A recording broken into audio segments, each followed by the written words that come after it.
I was always a quiet guy growing up, but after you get doors slammed in your face over and over and over and over, and you get to a point where that doesn't faze you at all, that just takes you to a whole other place mentally, because doors can kick you in the face pretty hard, and it can take a toll on you, right? It kind of brought me into this thing where everyone gets 110% of your energy at every door.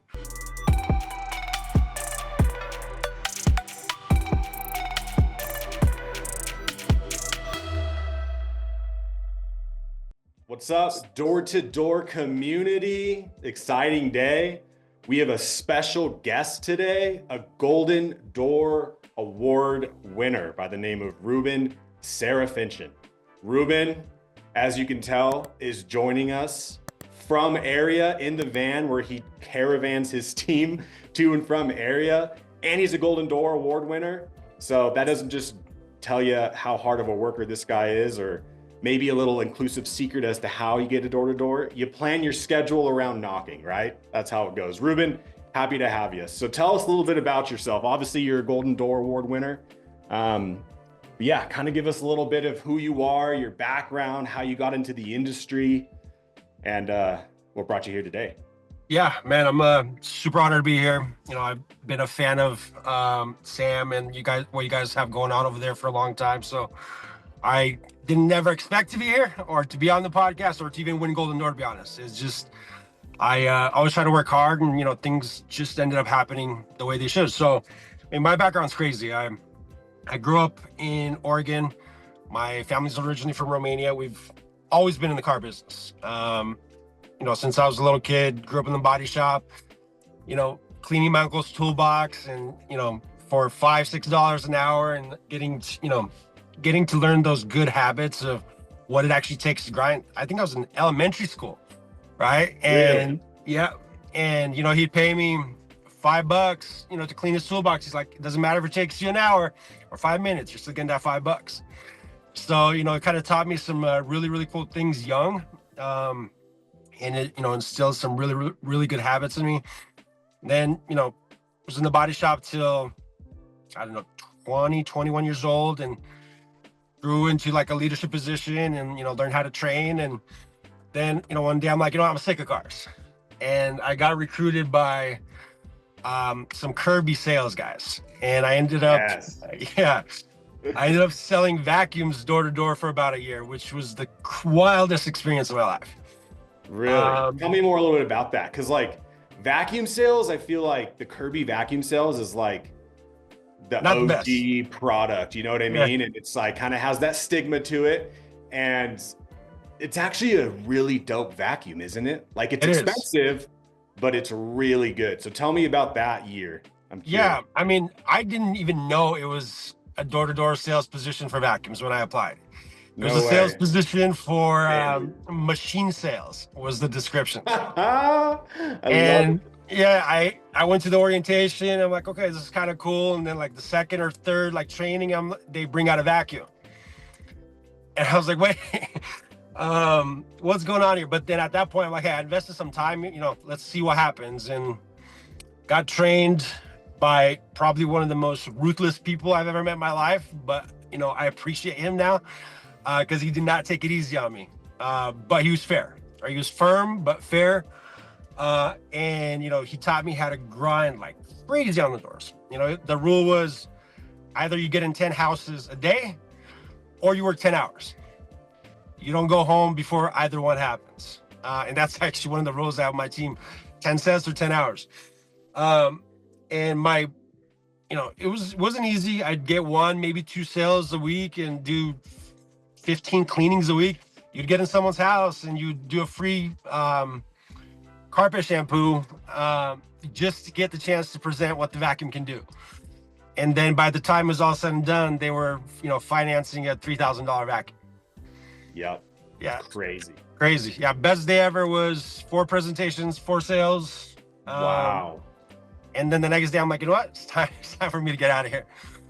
So were you rolling around with like bags of dirt and stuff like that, and like, oh, look at this spot, and just I'm just kidding. But no, it's actually very, very close. So I had in the beginning I'd knock my own doors, but eventually I had my own canvasser, and I bring the vacuum in, and we had these little like cotton pads that instead of the dirt going into a vacuum, it would pile on these pads, and I would just place those all around the house. And I would drop like 40, 50 pads just stacked with dirt, and kind of, push people into the direction I needed, that they really had no other choice, but hey, I really, really need this product. Yeah, for sure. That's awesome. And really quick, before, because I'm curious, obviously, how you got into the industry you're now. How grateful are you for that stern, rigid first manager? I feel like that's an important thing I want to talk about.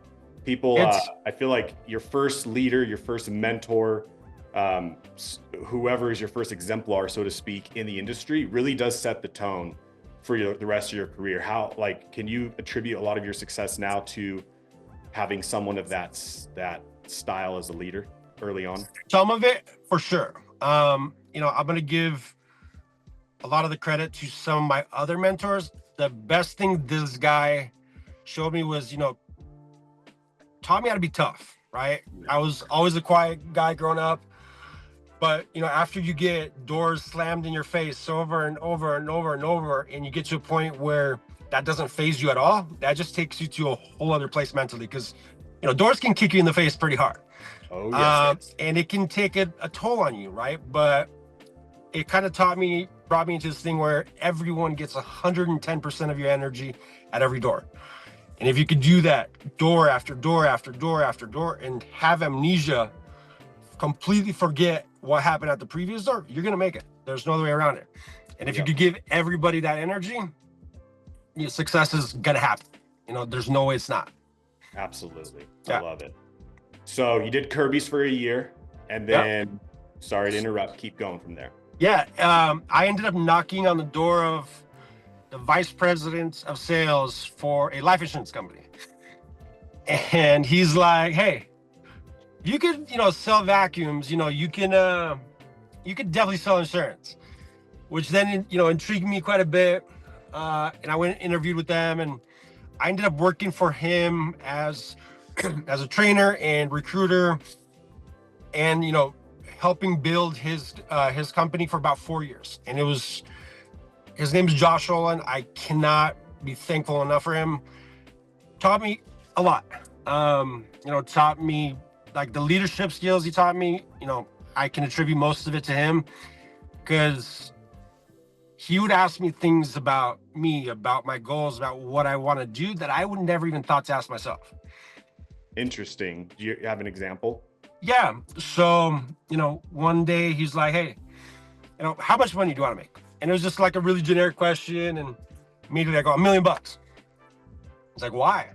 I'm like, well, I want to do this, I want to do that, and I want to do this, and I want to do that. But then he made me realize that everything, all my whys were about me. None of it was about other people. And that helped me realize why I wasn't really successful, because I didn't put other people first and help them get what they want first.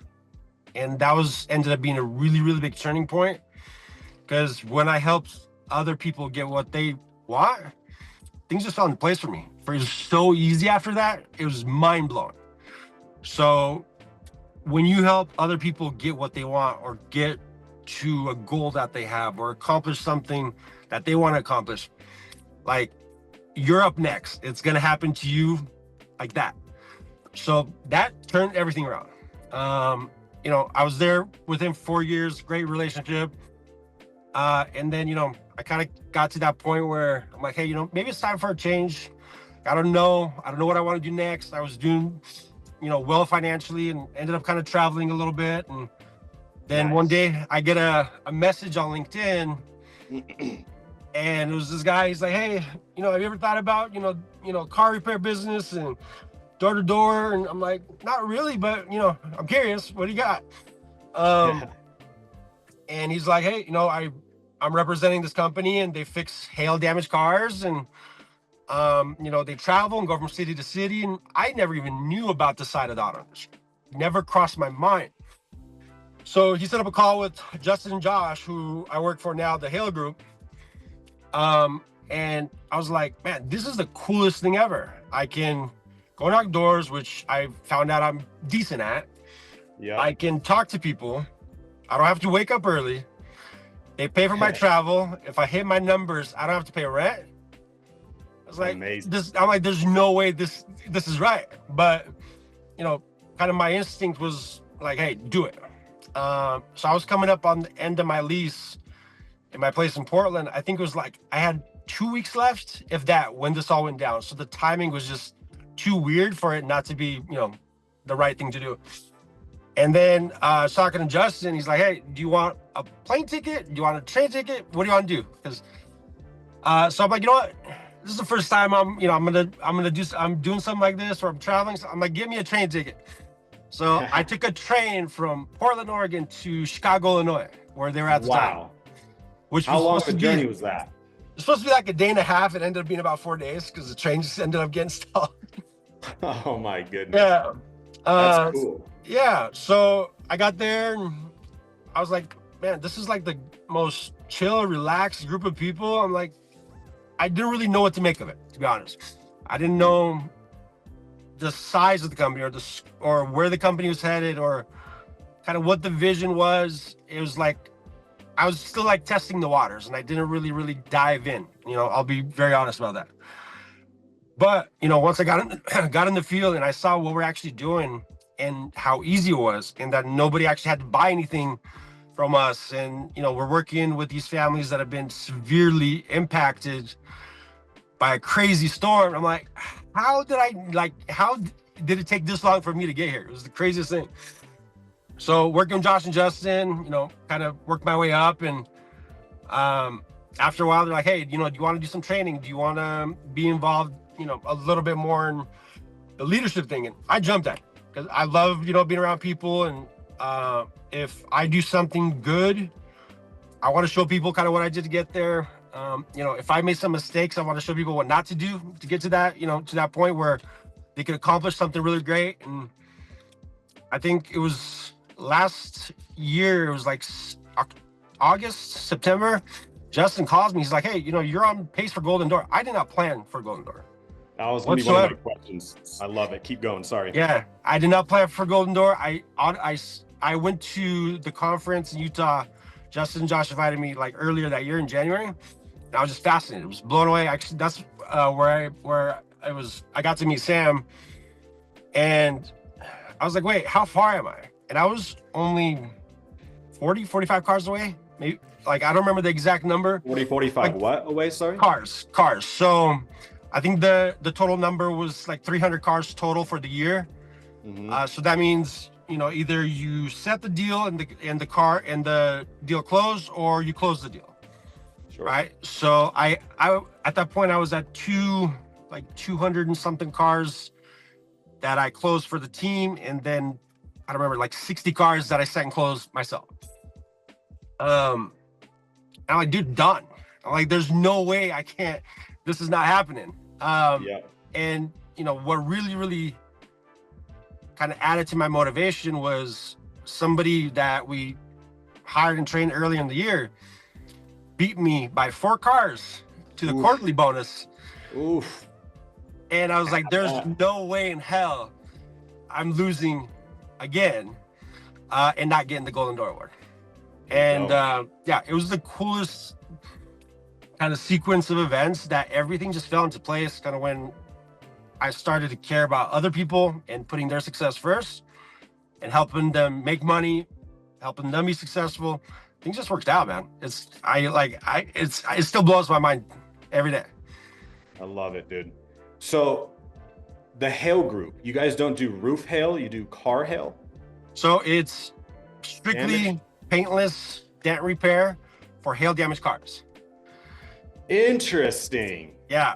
So you canvas areas, and do you specifically look for hail damage on, like, do you just literally go in a driveway, start scoping and before you knock the door, or how does that work? So we use, I'm sure a lot of people know, that are in door to door, the hail recon, and it tells us kind of where the damage is. I'm talking down to the cross street in some cases. And wow. When the storm hits, Josh and Justin are usually on the ground within a day, and before they decide to make an investment into that community and bring us in. And once they get everything set up, I come in, with my team, and we hit the doors. And the first, 4 or 5 days, there's no closing because we're just getting into that community. But we'll go door by door by door, and we've all gotten so good at spotting these dents on cars. Like, I will see it from 50 feet away, 40 feet away. Because Really? you just know, like, if I'm walking past the car, I look from one corner of the trunk lid to the other corner because of the way the sun hits it, you can see the dents, or from one corner of the roof to the other corner, or from the front of the hood diagonally across. All right, that one, that one, that one, that one. I'll even drive, and when I have the guys in the van, be like, hey, grab that car, you grab that car, you grab that car, and we'll hit a street, and all of a sudden, 10 appointments booked. Awesome. Yeah, and like all the guys are at the point now, we have some 19, 20-year-olds. They can't even have a drink legally, but they can knock some doors. Oh yeah, dude. Yeah, it's super cool. It's an incredible niche market that, I'm going to give a lot of credit to Josh and Justin and, the team we have, that we've learned to really, really, really hone in on what we do, and we do it well. We do one thing, we do it really, really, really well. Awesome, dude. All right, we're gonna just take a little break right here, our listeners, and we're gonna do a live pitch because I didn't know this was a thing. I love door to door because I learn all the time that there are new industries, there are products being sold door to door that I didn't think was in existence. I knew obviously hail damage for cars was a thing, but I didn't know people were knocking doors for it. It makes complete sense. Follow the storms. They're parked in their driveway. You see the damage. What are they gonna say? All right, so Ruben, you knock a door. You just saw that my Chevy 4x4 had a couple dings in it. I'm at home. Let's hear it. Simple as this. Knock, knock, knock. How's it going? Good. Hey, man, is that your truck in the driveway? Yeah, that's my truck. Hey, perfect. I'm just out here helping some of your neighbors get their hail damaged cars fixed, and I noticed you had a bunch of damage on the truck. Have you looked into getting that fixed yet? No, I don't think I had any hail damage. I'm sure you're referring to that hailstorm 2 days ago. Yes, sir. Yes, sir. Here, I see you already got your shoes on, man. Follow me outside really quick. You see, you got about 100 dents on your roof and about 150 on your hood. Did you realize it was that bad? Oh, no, I didn't. I was undercover for that storm. I didn't know I got any damage. Are you sure that's hail? So hail can be very, very tricky. Those wind patterns change and twist all the time. So that's actually exactly why I'm here. All I'm doing right now is I'm scheduling some free inspections for our team to come back out and kind of just give you an overall review on how we can help you fix your car. So what we do is we specialize in paintless dent repair. Do you have full coverage, by the way? Yeah, I do. I've had Geico for a decade. I'll probably just go through them, man, to be honest. Perfect. Just get it fixed. Perfect. So that's the first step. We're the body shop. So you would go through them regardless, but then the next step is picking a place to fix your car. So what we do is we'll come out, give you a free inspection, and if you have enough damage, we're even going to take care of your deductible. Do you know how much that number is, by the way? What the deductible is? Yeah, I pay a higher premium because I want a lower deductible. It's $500. Man, that's still a lot of money for something that's not your fault, right? I mean, yeah. Yeah, for sure. So what's your work schedule usually like? I'm 9 to 5 every day, but generally 2-3 days a week I can work remote, i.e. that's why I'm home right now. Okay, cool. Well, man, my team's in the field usually from about 10 a.m. till 7:30. And as the days get longer, we're going to be out till about 8:30.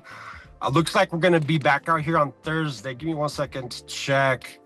Yeah, we're going to be back out here on Thursday and on Friday. So I could do either day at 2 p.m. or 8 p.m. Which one do you think would work better for you? Let's do 2 p.m. 8 p.m. is busy for me. For sure. No worries at all. So what I'm going to do right now is, hey, what's a good phone number? You use 314 area code, right? Yeah, that's my number. That's perfect. And I see we're here on Virginia Avenue. Can you confirm the house number for me? Yeah, it's 4232. Perfect. So I'm going to send you a text right now with all the details. Looks like you're going to have Justin coming out. Justin's actually one of the owners. He's been here a long time. He'll go over everything with you.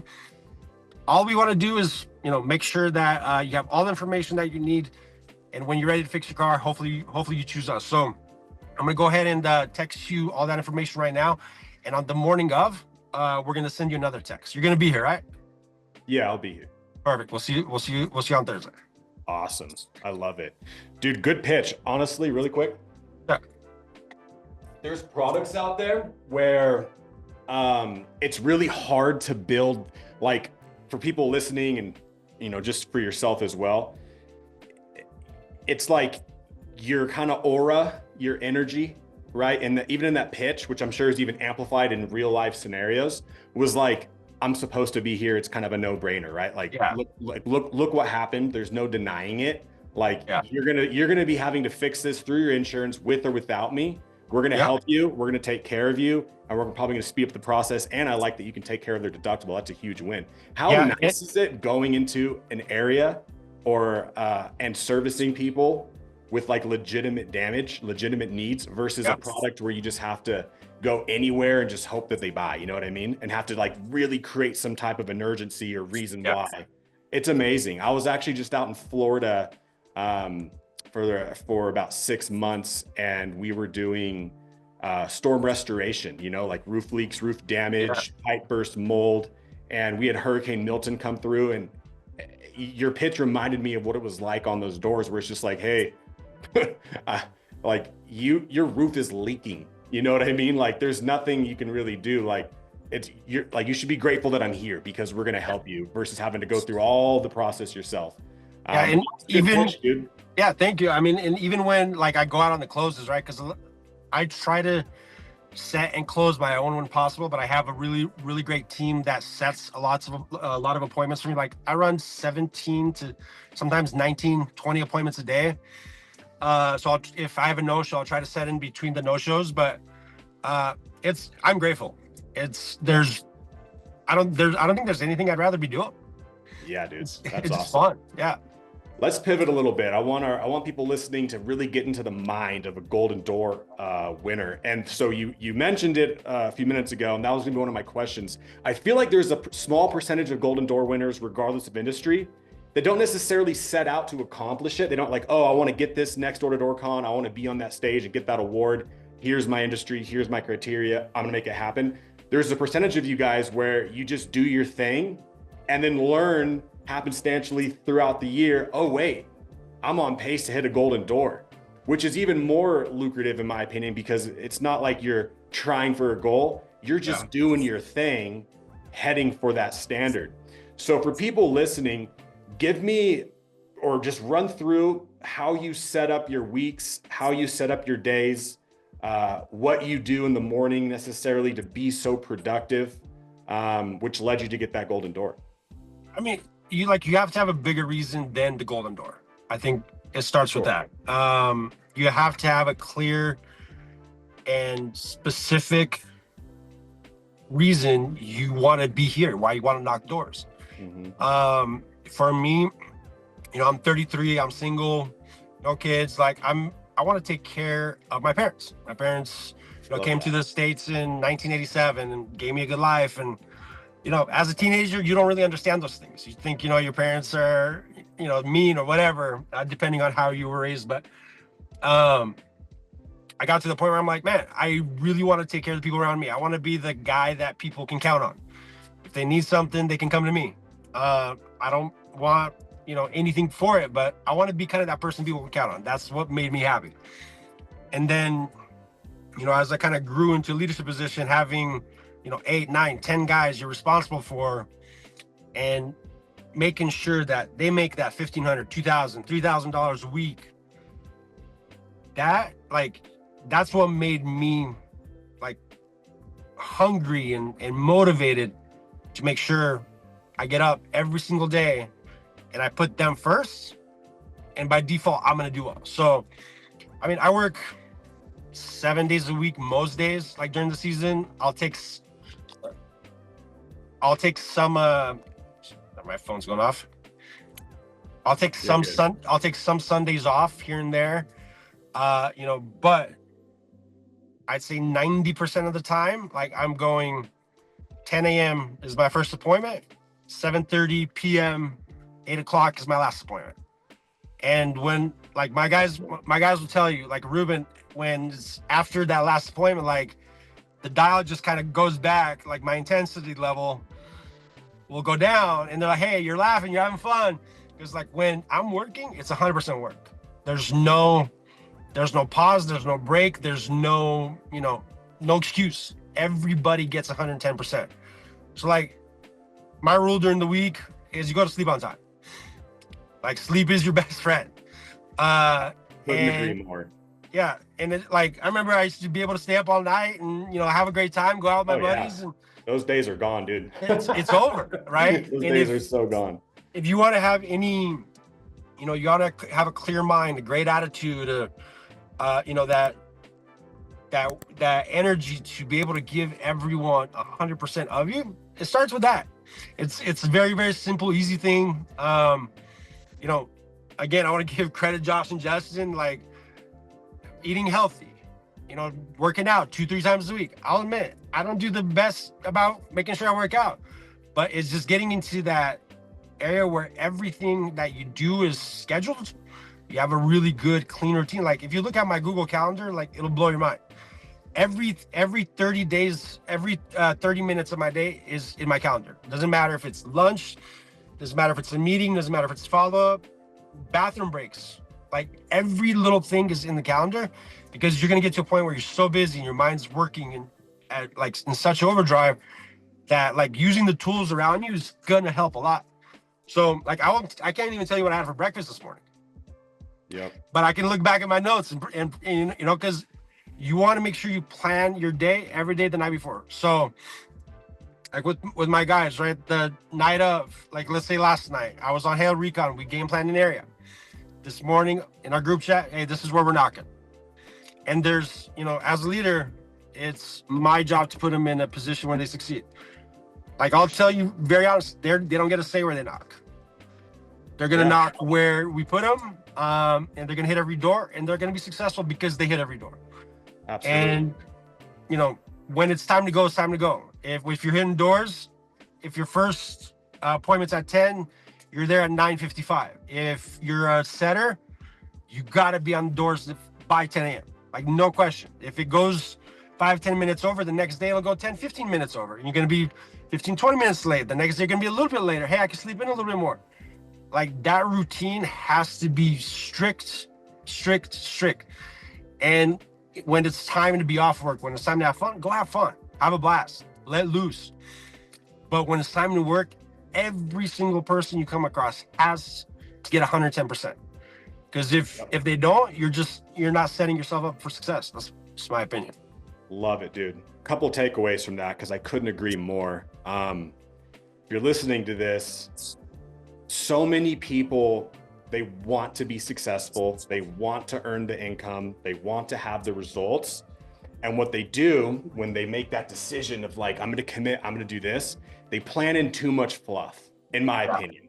They over accentuate and they hyper focus on the things that do not move the needle and do not bring in revenue and produce results. Like they focus too much on, okay, if I'm going to be good on the doors, I got to make sure that I'm hyper focused on waking up and going to the gym and XYZ.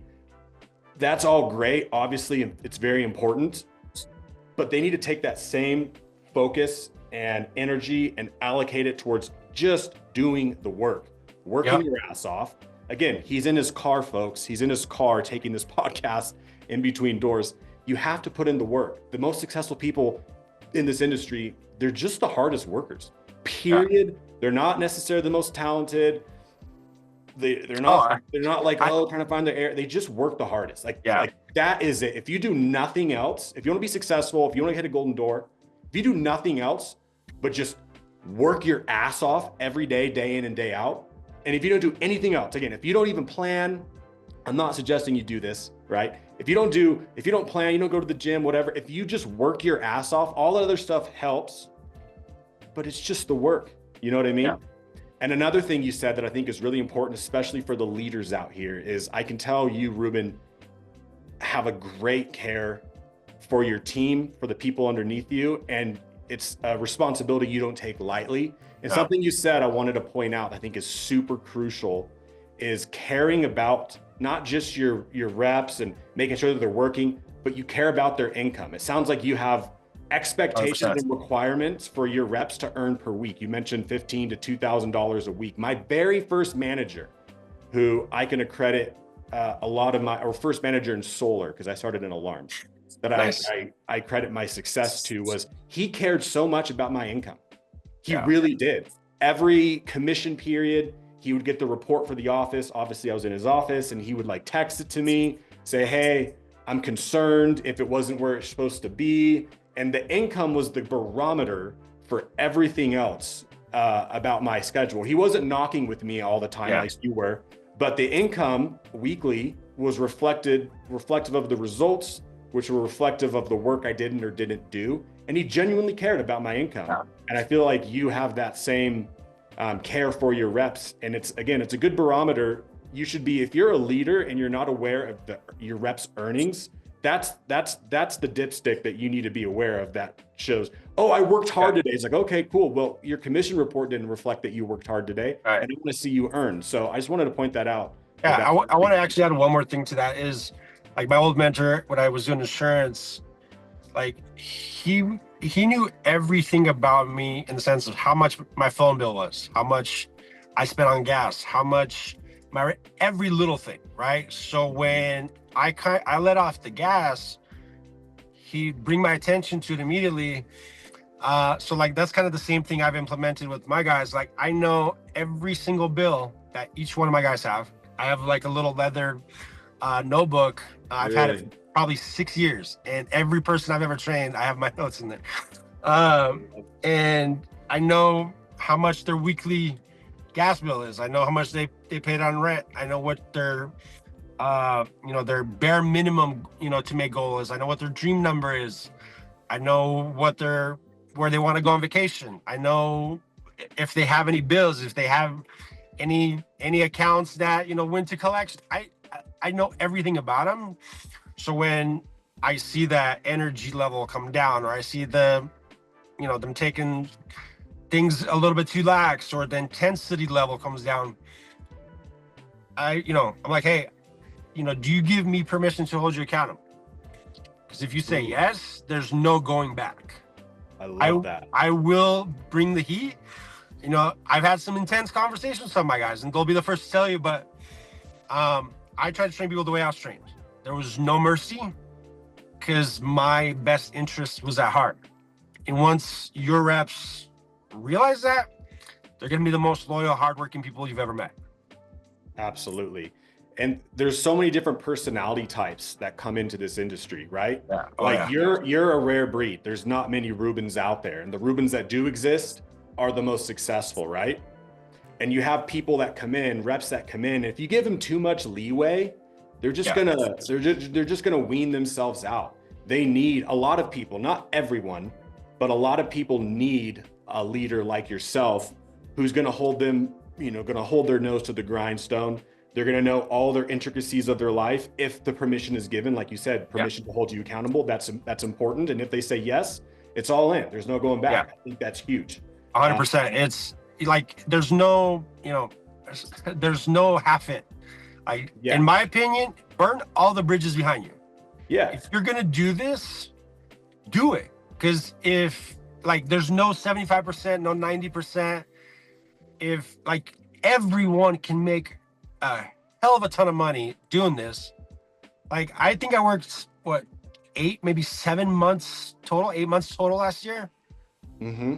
But I made more money last year than I've done the previous 2 years combined, working January through December every day, like crazy. It's a beautiful thing. Yeah, door is insane. It's the craziest thing on earth. And that kind of brings me into what you guys are doing at with your company. It's bringing back the I like to call it elegance, the standard. Hey man, we do door to door. I'll tell people now, when I did vacuums, I was kind of ashamed to tell people I did vacuums door to door. Sure, yeah. Now, I'll wear my hoodie everywhere. I wore it to a nice restaurant on a date the other night. I do door to door. Yeah. Come at me, bro. I do door to door. I do door to door. Yeah. Put it on my tab. Right? I love it. It's the coolest thing ever. And I love when people ask me about it. Wow, you actually yeah, damn straight I do. Absolutely, dude. I love it. So another question for you, Rubin. Sounds like you run a tight ship, expectations, regimented for your team. Yeah. Like you were saying, if you let you said you had 8 to 10 guys. If one of those guys was held to a less standard than the rest, it'll infiltrate the rest of the team. Oh, 100%. I love it. So a question for you is, when you're bringing on a new rep to your org, what does that initial conversation look like? Because everyone's a little bit different. And I feel like, again, that conversation is very key, because it sets the tone for their expectation. They should have a good understanding of what their first few days, weeks are going to look like and what it will look like throughout their career. But what does your conversation generally look like with new reps? Yeah, so I mean, our team does a really good job of vetting people before they get to me. So I'll have maybe 3-4 new people a month. I think we're really gonna amp things up this year, but that was kind of the pace last year. But when Josh suggested, like, hey, we got a new candidate, like I had a new guy start today, and right before I jumped on this, I dropped him off with one of my other guys, and before they ever hit the field, before they do anything, Josh and Justin will send me their contact info, and I'll text them, hey, are you free for a call in 10 minutes? And that call is FaceTime. I need to see them face to face. They need to see me face to face. And I turn up the heat a little bit, and I do my own little interview to where I want to see, their motivations. I want to know why. Why are you here? Yeah. Right. I want to know why, and that's kind of the first thing I'm gonna write in my book under their name. Bold letters. Why? What's their why? And then kind of once I'm content with their reason and I feel like I can bring value to them and they can overall bring value back to the company, we talk about start date and kind of, hey, meet me at the shop at this time. You're all hopping in the van. Van leaves at 10 a.m. If you're there at 10:32, van's not going to be there. And it's not to be mean or be rude, but they're standards. I have a schedule to keep.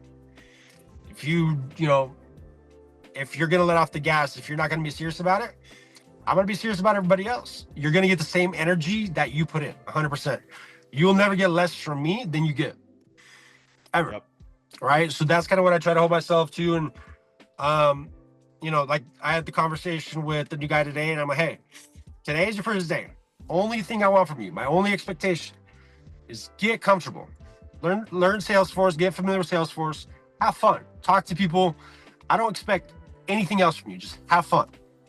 I want you to get it so comfortable on the doors that when, like in probably about an hour and a half, I'm going to hit some doors with them. Like when I come back out to knock with you, I want to see you knock that door, have a smile on your face. And when that person comes out, you greet them. You're not nervous. The butterflies are gone. Just have fun. That's it. That's the only thing I want. Now, tomorrow we amp things up a little bit. I told him, my only goal for you, get me 5 cars that I could close this week. So you make $500. You make $500 and you're good, right? Your first week's rent's paid. Next week we ramp it up to 1,000. Week after, 1,500. And then my absolute bare minimum, not 1,500 a week, 6K a month, right? Just on the front end, that's not including any of the bonuses or back end pay. So I'm like, just doing a little bit of work and having fun, you're gonna make a ton of money. But the only thing I want from you today is have fun. Like if I drive by, because I have all my guys' locations, on from their phones, and I'm like, you never know when I'm gonna be there, but I'm always gonna be there. So I want to see. Watching. I'm always watching. I want to see you walking with a purpose. I don't want to see you like sitting down and like I'll come grab you. If you need a bathroom break, text me. I'm never gonna say no. I'll figure it out. If you need to go grab lunch, like usually around speaking of which, usually around like 2:00, it's we go do the sales call and grab lunch. I'm like, I'm gonna get you. You don't have to worry about it. But just be out there with the purpose, have a good time, and watch the money come in. That's it. Yeah. Right. And then just having that low, like he's like, I'm gonna be very firm and intense, but also we're gonna have a damn good time. Yeah. I love it, dude. Absolutely fire. Kind of going back to yourself a little bit as the Golden Door Award winner. Obviously door-to-door sales is amazing. Eat what you kill. Shout out to Sam Taggart. Great new book. Oh, yeah. Question for you though. There are highs and lows to this job. There's some days where you literally feel like you're walking on water. And then everyone, I don't care how veteran status you are in the industry, everyone has those days where they're like, well, today absolutely sucked. Maybe it's a week or a month or a quarter that's just kind of in a slump. If you ever get into those yourself, Rubin, if you ever get into a funk, a dry spell, a low productive spell, how do you get yourself out of it and back on track? Absolutely. I mean, I had last week, my drop ratio sucked. And like yesterday, I I turned off everything. Like I woke up in the morning, got my guys set up. I'm like, hey, I want you guys in this area, share your locations with me. But I went and got a nice dinner, went and had a drink, called my parents, had a conversation, haven't seen them in a couple of weeks. For me, it's just once in a while you need that reset. What works for me personally is I just like to get away from everyone for a little bit, because you give a lot in this business. Everyone gives especially something as a leader. Yeah. So and that's why I really respect my team, and Josh, Justin, like Avery, Knox, Kylan, Cody, Ben, Tyler, Joe, Drew, Christy. When that space is needed, they give you that space. But at the same time, I also know I can count on them to get what I need them to get done. Right. So yesterday, the boys went out, and I think in 3 hours got I think it was 10, 15 appointments on the board. Right. So you filled up my schedule, and at the same time, hey, boys are calling. At the same time, it was like, hey, today's my day off, and they respect that. So in my opinion is, takes time for yourself. Once in a while, everybody needs it. We're all human. Absolutely. So, for me, being in a position where I get to be in a new city every other month, I like to go try out nice new restaurants. Go spend a little bit of money. You make good money. I earlier this year I went to Colombia for a month. Wow. It's take time on you, spoil yourself a little bit. Mm-hmm. Go buy a nice new jacket. Go buy a nice watch. Do something to where you can, that maybe that proud side of you can be like, hey, I did this today. Yeah. Right. And then when you come back, your team will also see hey, that pep is back. The intensity is back. Right. Because we all crash a little bit sometimes. And, today, woke up this morning, that reset was there. Woke up early, made breakfast. I'm on the strict meat diet right now. Trying to get. Yeah, so it's made my food in the morning and ate and went for a little run. Sun was out, and I'm like, man, it's gonna be a great day, right? So and you got to tell yourself, hey, it's gonna be a damn good day, and you gotta go out there and make sure that it is, right? My guys were at the van. I have a couple guys that stay at the same hotel I'm at. They were at the van before I even got to the van, right? And they knew it's time to go. And the new guy started today, and he met him with a smile. Everybody gets 100%. So take that time for yourself. It doesn't sound like much, but when you take that time for yourself, take that time for yourself. That means everything goes away. No distractions. Focus on you. Read a book, listen to music. I love listening to music. I don't really watch TV, but getting outside, just being, present with yourself and just focusing on kind of what's missing that made you get to that point, and kind of what you need to do to change around. For me, what works is I just take a day for myself, and I'm back and I'm good to go. Real quick, I see myself froze. Can you hear me? I can. Yes. Am I frozen? No, you're not frozen, but I'm frozen on the screen. But you can hear me? Okay. Yes, sir. All right, cool. We got to wrap up here pretty soon. I know you got to hop off in 14 minutes. So 2 more questions. One question, and let's make this kind of vague for anyone listening in any industry. What's your best advice or best practical tactics that you use to overcome objections? Anyone I ever talk to they're not going to feel like I'm pitching them a script, right? I'm going to have a fun conversation with them. And I have a rule. Every house I go to, I talk. It's either the kids, the pets, the car, right? One of those things, if the scenario comes up, I'm gonna bring it up. So I try to build a value immediately and make sure that they're gonna trust me and like me as a friend first, because nobody's gonna trust you with one of their big investments if they don't like you personally. So to be honest, we don't really get a lot of objections. It happens, but it's rare. And when I get those objections, I'm like, I need to understand why that comes up. So let's say, for instance, when we were doing the pitch, you say, hey, I'm going to go through insurance. That's probably the number one objection we get. And it's not even really an objection. Yeah. So it's getting them to understand that, hey, everything you're doing is right. You have the right thought process. I'm here just to add value to it. And I know this is a stressful time, but that's why I'm here. All we do is fix cars. We do one thing, we do it very, very well. And I'm just here to be an option. And once I kind of show you what we do, you're not going to go with anybody else. I tell people all the time, shop around. I'm still going to take care of you the best. Like, I'll come pick up your car. I'll deal with insurance. Once the car's fixed, it's detailed, looking like the day you drove it off the lot, I'm going to bring it back home to you. And you won't even have to leave your house. Like, nobody else will provide that service. Right? So I try to make sure that they know I actually care. Like, I'm 33. I got more gray hair than my dad. I get a little bit too invested, but you know, I think it's a good thing. Like when people realize that you actually care, that you give a damn, they're gonna trust you, and they're gonna entrust you with taking care of them. And in this case, for us, it's taking care of their second largest investment, which is their car. Absolutely, dude. Getting to like you. I love that. I'm still frozen on the screen. That's weird. I hope it's not in the recording. But another question for you. Again, kind of vague, not industry specific. If someone from any industry, yours or others, were to call you and say, hey, Rubin, I want a golden door this year. Give me your top 1, 2, or 3 pieces of advice that I can implement to ensure that I hit it. What would you say to that question? First question, why? Why do you want to do it?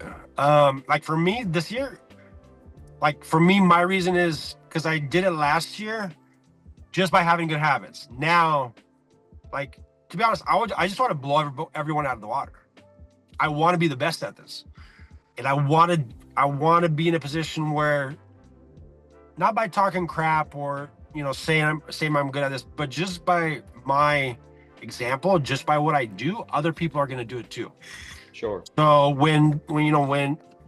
if I'm leading by example and going out every day and grinding, that's going to motivate my guys to do the same. Right. So eventually I just want more golden doors. I want all my team to hit it, because that's going to make me feel really damn good. So first reason is why. You got to have a really big reason why. Second, it's, you know, people say, oh, money doesn't bring you buy you happiness, whatever. I think it's crap. You got to have a really good, clear financial goal that you want to reach, and also why you want to reach that goal. And you got to have a clear amount. Like, you know, I'll say it right now, I will make $1 million a year, and I have a really clear game plan of how I'm going to get there. So you need to understand your finances. You need to understand kind of what you spend. You need to understand, you know, how to cut back, and, you know, to live in a way where, like, this life isn't the easiest, right? And you can make really, really good money. And, you know, once you hit those initial financial goals you have, you got to reset them. Like, I made good into 6 figures last year. And like this year, I increased my goal in line with hitting golden door again this year by almost 60% of what I made last year. Wow. Right? So it's a big jump, but I know I'm going to do it because I have a really great group of people around me. I know kind of what my mentality is like. So you got to think about the money, right? They say money's the root of all evil, but it can be a pretty good thing too. Because when you can take care of the people around you, there's no better feeling. And third, it's like, you have to be strict about what you do. There's no letting off the gas. And it, like, honestly, it drives me crazy when I see, you know, people like, hey, you know, I have a goal, or I want to do this, I want to do that, but they actually don't take any steps to doing it. Like, first things first, put your first thing, you wake up, let's say 7:30 in the morning, right? 8 o'clock, breakfast. 8:30, work out. 9 o'clock, shower, whatever it is. Put every single little thing in your calendar. And then as your days start to fill up, you're going to be like, oh, wow, I'm actually really organized. I'm following up with the right people. I'm checking in. Like, my schedule is actually really on point. And all of a sudden you look back, and when you look back at the end of your day, wow, I got so much accomplished today. Like, I'll go back and you know, look at my calendar, see if I missed anything. Like, and then you feel really good about yourself in the sense that you're making progress. This is all proof of how you're making progress. And it starts with those little things. Put everything in your calendar. Like, what doesn't get scheduled doesn't get done. Yep. That's kind of one of the rules I live by. So, you know, I hope that helps some people out. Like, you gotta make the decision. You gotta stick to it. There's no way around it. Absolutely, man. It's funny you talk about progress. One of my past CEOs who I respected greatly would always say life's about love and progress. And it's so true. If you have a situation to where you're making clear progress, whether it's in the gym, whether it's at work, whatever the case may be, when you start to notice that progress, that's one of the most satisfying and motivating feelings ever. So it's like new reps that just sit in their car all day waiting to feel good to go knock. It's like, no, get out and go do the work. And when you get that first lead, when you have that first good conversation, when you have that first close, whatever it is, and you notice that progress, that's when you're going to feel good and want to keep knocking doors. Not because of the espresso or Celsius or Monster that you're drinking or the podcast. It's actually doing it, and it's moving the needle and feeling that progress. I love it. 100%. So you referenced it. Are we going to see you on stage this next door-to-door con for the? No question. No question. It's done. It's over. I love it. Yeah. Well, I look forward to meeting you then. But I'll let you hop off. I know you got a call. Absolute pleasure, Rubin. Thanks for hopping on. I personally took nuggets away from today's conversation, and I wish you the best of luck. And keep crushing, brother. Absolutely. It was an honor, guys. I appreciate it. Thank you. All right, Rubin. Best of luck, man. I'll see you on stage. Golden Door. Let's go. go. I'll see you guys. Peace out. All right. Thanks, Rubin.